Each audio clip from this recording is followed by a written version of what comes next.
Hello students, welcome all of you on my YouTube channel जी board exams. आज के इस वीडियो लेक्चर में हम क्लास 10th की 7th पोएम एनिमल्स पढ़ेंगे। इसके जो पोएट हैं वो हैं वाल्ट व्हाइटमैन। तो इस पोएम को पढ़ने से कम 2-3 चीज़ें ऐसे फैक्ट्स हैं जिनको हम जान लें, जिसके माध्यम से हमें पोएम को समझना थोड़ा आसान हो जाए। तो यहाँ पर जो पोएट हैं एनिमल्स, एनिमल्स का मतलब होता है पशु।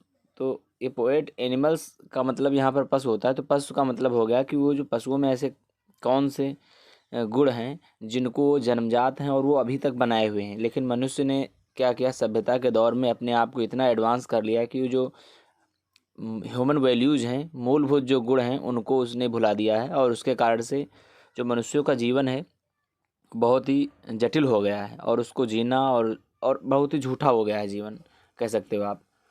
तो पढ़ते हैं इस पोएम को और समझते चलते हैं। सबसे पहले देखते हैं, इसकी पहली लाइन है, बहुत छोटी कविता है। आई थिंक, मैं सोचता हूँ, आई कुड टर्न, जो कब है वो कह रहे हैं कि मैं सोचता हूँ कि मैं कुड टर्न, टर्न हो जाऊँ, परिवर्तित हो जाऊँ, बदल जाऊँ। एंड लिव, और लिव का मतलब रहूँ, विथ एनिमल्स, एनिमल्स के साथ। एनिमल्स का मतलब होता है पशु। कब कह रहे हैं कि मैं बदल जाऊँ, मैं परिवर्तित हो जाऊँ और पशुओं के साथ रहूँ। दे आर सो प्लेसिड, वो बहुत ही प्लेसिड हैं। प्लेसिड का मतलब शांत हैं। एंड सेल्फ कंटेंड, और सेल्फ कंटेंड है। सेल्फ कंटेंट का मतलब होता है आत्मसंतुष्ट। वो कितने ही आत्मसंतुष्ट हैं, उनको किसी दूसरे चीज़ से कोई फ़र्क नहीं पड़ता है कि किसी दूसरे के पास क्या है, हमारे पास क्या नहीं है। वो जितना उनके पास आता है वो उसी में संतुष्ट रहते हैं और बहुत ही शांत रहते हैं। बहुत कुछ पाने की उनकी इच्छा भी नहीं रहती है। आई स्टैंड, मैं खड़ा हूँ, एंड लुक, और देखता हूँ, एट देम, उनकी तरफ, लॉन्ग एंड लॉन्ग, बहुत देर तक, लंबे समय तक मैं उनकी तरफ देखता रहता हूँ, खड़ा होता रहता हूँ और उनके बारे में जो मेरे अंदर जो विचार हैं वो आते रहते हैं सब। They do not sweat and whine, वे जो हैं वो स्वीट मतलब होता है पसीना बहाना, स्वीट एंड वाइन, वाइन का मतलब होता है, कह सकते हो आप, स्वीट एंड वाइन, ना तो वे शिकायत करते हैं और ना तो वे रोते हैं। डू नॉट लगा है, इसका मतलब नहीं, ना तो वे शिकायत करते हैं ना तो रोते हैं। अबाउट दियर कंडीशन, अपनी जो कंडीशन है, उनकी जो अवस्था या जो उनकी दशा है, वो किस अवस्था में है, कैसे जीवन जी रहे हैं, उनको, उनके लिए किसी भी प्रकार की शिकायत नहीं है अपने जीवन से। They do not lie awake, वे जो है डू नॉट नहीं, लाई, लाई का मतलब होता है लेटना, अवेक का मतलब जागा हुआ, तो वे जाग कर नहीं लेटते हैं। In the dark and weep for their sins, dark का मतलब अंधेरा, यानी रात में वे मनुष्यों की तरह, मनुष्य क्या होता है, रात भर बेचैन रहता है और उसको सही से नींद भी नहीं आती है, लेकिन जानवरों में ऐसा कुछ नहीं है। वे रात को जागे हुए नहीं लेटते हैं। एंड वीप, और ना तो रोते हैं, फॉर दियर सिंस, अपने सिंस के लिए। सिन माने होता है पाप, जो कुछ उसने पाप किए हों, ऐसा कुछ है नहीं जानवरों में, कोई पश्चाताप करने के लिए, कोई रिपेंटेंस करने के लिए कोई चीज़ है नहीं। वो क्या करते हैं, आराम से नींद लेते हैं और ना तो अपने पापों के लिए रात को रोते हैं, ना तो जाग करके सोते हैं। दे डू नॉट मेक, ना तो वे मेक बनाते हैं, मी सिक, मुझे सिक मतलब होता है बीमार बना देना या उबा देना, तो वे ना तो मुझे उबाते हैं। डिस्कसिंग, डिस्कस करते हुए, देयर ड्यूटी टू गॉड, अपनी जो ड्यूटी है, अपना जो कर्तव्य है, टू गॉड, भगवान, भगवान के प्रति उनके कौन से कर्तव्य हैं, इसका डिस्कस करते हुए, इसके बारे में बातचीत करते हुए वो मुझे कभी भी मुझे उबाते नहीं हैं। अर्थात जब हम पाप करेंगे, कुछ ना कुछ गलत काम करेंगे, तब हम ज़रूर सोचेंगे कि हम कुछ ये करें या उस तरह से करें, कुछ करने कर करके हम, मतलब मी सिक, मुझे सिक नहीं करते हैं, बीमार नहीं करते हैं। Discussing their duty to God, अपनी जो ड्यूटी है, अपना जो कर्तव्य है, टू गॉड, भगवान के प्रति जो भी कर्तव्य है उसके बारे में कभी भी डिस्कस करते हुए, बार बार विचार विमर्श करते हुए मुझे परेशान नहीं करते हैं। अर्थात आप जानवरों को देखेंगे कि वो कभी भी, उनको रिग्रेट नहीं होता है, कभी खेद नहीं होता है कि हमने ये गलत कर दिया, अब हमें भगवान के प्रति या भगवान को क्या जवाब देंगे, हम क्या करेंगे।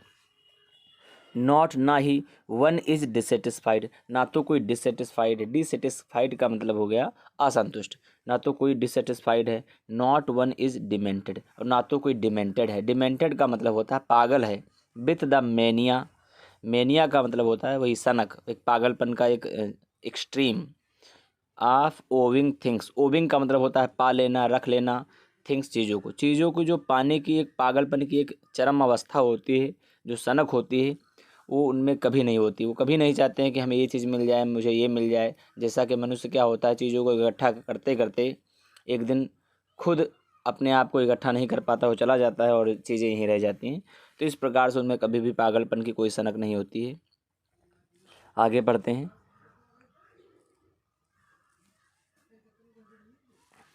नॉट, ना ही, वन नील्स, ना तो कोई नील करता है। नील का मतलब होता है घुटने टेकना, टू अनोदर, दूसरे के प्रति।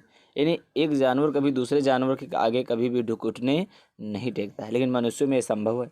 एक मनुष्य ही मनुष्य के आगे घुटने टेक करके भीख मांग करके अपना काम चला लेता है, और उस सामने वाला मनुष्य भी उससे घुटने टिकवा कर लेता है और उसे विवश कर देता है। नॉर टू हिज काइंड, ना तो टू हिज काइंड, अपने प्रकार की। डैट लिव्ड, जो लिव्ड रहे हैं, थाउजेंड्स ऑफ ईयर्स, हजारों साल, एगो मतलब पहले। यानी जो जानवर होते हैं वो अपना तो दूसरों के आगे, यानी दूसरे जानवर के आगे ना तो घुटने टेकते हैं, और ना तो जो थाउजेंड्स ईयर्स ऑफ एगो, यानी हजारों साल पहले जो उनके पूर्वज चले गए हैं उनके लिए भी कभी उनके आगे भी कोई रेस्पेक्ट नहीं रखते हैं, क्योंकि उन्होंने कुछ ऐसा गलत किया ही नहीं जिसके लिए वो किसी का दूसरे को उनके बारे में, अपने कर्तव्यों के बारे में बात करें। नॉट वन, ना तो कोई इज रिस्पेक्टेबल, ना तो कोई रिस्पेक्टेबल है, सम्मानित है, और अनहैप्पी, या दुखी है, over the whole earth. Whole मतलब पूरे, अर्थ मतलब धरती, पूरे धरती पर ना तो कोई जानवर आपको दुखी मिलेगा, ना तो कोई किसी के लिए सम्माननीय है। सो इसलिए दे सो, वे सो मतलब दिखाते हैं, दियर रिलेशंस, अपने संबंध, टू मी, मेरे प्रति। और जब ये एक यूनिवर्सल रिलेशन बन जाता है, कब कह रहा है कि पशुओं का सभी के साथ एक रिलेशन होता है, संबंध होता है। एंड आई, और मैं, एक्सेप्ट देम, और मैं उनको एक्सेप्ट करता हूँ, उनको स्वीकार करता हूँ, अर्थात वो मुझे अच्छा लगता है। उनकी ये जो क्वालिटी है कि सभी के लिए वो, उनके लिए सब कुछ सम्मानित है।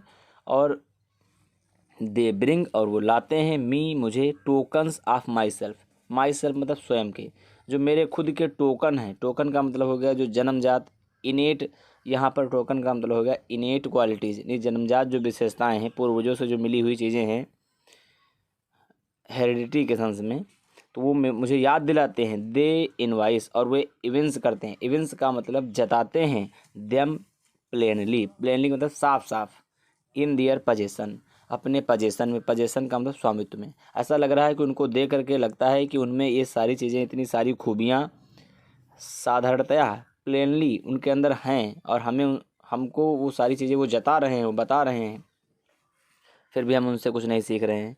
आई वंडर, मुझे आश्चर्य है, where they get those tokens, they get, वे पाते हैं, दोज टोकन्स, वो जो उनका भोलापन है, उनकी जो सिंपलिसिटी है, उनका एक दूसरे के प्रति एक यूनिवर्सल रिलेशन जो है, और वो किसी से कोई रिग्रेट नहीं है, कोई दुख नहीं है, ना तो कभी भगवान के प्रति अपनी जिम्मेदारियों के बारे में बात करते हैं, तो ना तो किसी के आगे घुटने टेकते हैं, और सब कोई उनके लिए बराबर है, और ना तो उन्हें बहुत कुछ चीज़ों की चाह है। तो ये सारी चीज़ें जो टोकन्स, इतने सारी इनके अंदर जो गुण हैं, वे कहाँ से पा जाते हैं। कभी कह रहा है मुझे इन सब पर आश्चर्य हो रहा है।